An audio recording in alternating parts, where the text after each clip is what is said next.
हजूरे आला आज तक खामोश बैठे इसी गम में। हजूरे आला आज तक खामोश बैठे हैं इसी गम में। महफिल लूट ले गया कोई जबकि सजाई हमने। अध्यक्ष महोदय, ईवीएम पे मुझे कल भी भरोसा नहीं था, आज भी नहीं भरोसा। मैं 80 के 80 सीट जीत जाऊं तब भी नहीं भरोसा। और मैंने अपने चुनाव में कहा था अध्यक्ष महोदय कि ईवीएम से जीत करके ईवीएम हटाने का काम करेंगे। न ईवीएम का मुद्दा मरा है न जाएगा खत्म। जब तक ईवीएम नहीं हटेगी हम समाजवादी लोग उस बात पर अड़ग रहेंगे। देश के प्रधान सांसद अगर किसी गांव को गोद ले लें और उस गांव की तस्वीर न बदले तो शायद मैं नहीं समझता हूं कि किसी गांव की तस्वीर 10 साल में बदली होगी। इजाजत हो अध्यक्ष जी तो मैं अर्ज करूं। हजूरे आला आज तक खामोश बैठे इसी गम में। हजूरे आला आज तक खामोश बैठे हैं इसी गम में। महफिल लूट ले गया कोई जबकि सजाई हमने। योगी जी के लिए, योगी जी के लिए। अध्यक्ष महोदय, ईवीएम पे मुझे कल भी भरोसा नहीं था, आज भी नहीं भरोसा। मैं 80 के 80 सीट जीत जाऊं तब भी नहीं भरोसा। और मैंने अपने चुनाव में कहा था अध्यक्ष महोदय कि ईवीएम से जीत करके ईवीएम हटाने का काम करेंगे। न ईवीएम का मुद्दा मरा है न जाएगा खत्म। जब तक ईवीएम नहीं हटेगी हम समाजवादी लोग उस बात पर अड़ग रहेंगे। उत्तर प्रदेश अध्यक्ष महोदय वो प्रदेश है जिसने सरकार बीजेपी की बनवाई, एक बार नहीं 2 बार बनवाई। और उसी उत्तर प्रदेश के साथ कितना बड़ा भेदभाव, उत्तर प्रदेश के साथ बड़ा भेदभाव। मुझे याद है वो दिन जब प्रधानमंत्री जी एयरफोर्स के सबसे भारी वाहन हवाई जहाज से उतरे थे सड़क पर।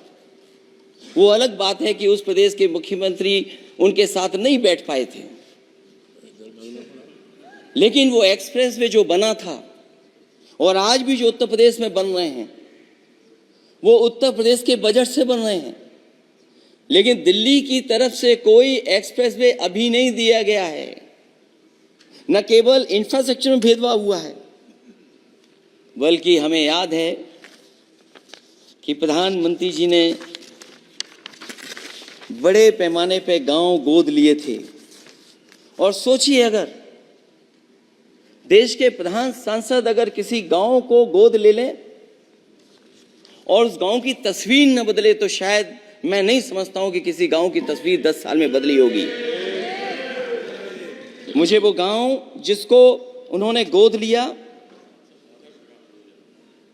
जो प्रधानमंत्री जी की आदर्श योजना थी उसके तहत जो गोद लिया गया था गांव, वो 5 वर्ष पहले खूब शोर हुआ था कि बनारस शहर की तरह डोमरी में चमचमाने लगेगा एक गांव।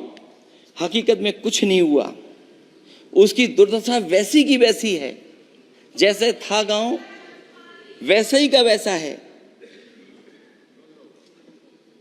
टूटी सड़कें, कच्ची पगडंडियां, उखड़े और टूटे हुए ईंट के खंजे, बदहाल हैंडपंप, पावरलूम और पंखे के जाली के कारखाने को आखिर कब तक रफ्तार मिलेगी जो उस गांव में काम होता था, लोग करते थे। खाली पड़े रसोई गैस के सिलेंडर, अंधाधुंध बिजली कटौती के बीच इस गांव के लोगों को हर सुबह मजदूरी की कभी ना खत्म होने वाली तलाश आखिर कब पूरी होगी। तो सोचिए, एक गांव की तस्वीर ये है। जो गांव कभी गोद लिया गया था उस गांव की भी तस्वीर नहीं सुधर पाई है। जो भाजपा के स्मार्ट सिटी के झूठे सपने में गांव के लिए कोई जगह नहीं है। अपने गांव गोद लेने की जो बात कही थी, क्या वो भी जुमला था अध्यक्ष जी? पता नहीं जिस गांव को गोद लिया था उसका नाम भी किसी को याद है कि नहीं। मैं नाम पूछ करके किसी को शर्मिंदा नहीं करूंगा, क्योंकि अगर नाम याद है तो ये तो और भी बुरी बात है कि अपने नाम याद रखने के बावजूद भी कुछ नहीं किया। जिसे गोद लिया जाता है उसे अनाथ बनाकर छोड़ देना अच्छी बात नहीं है।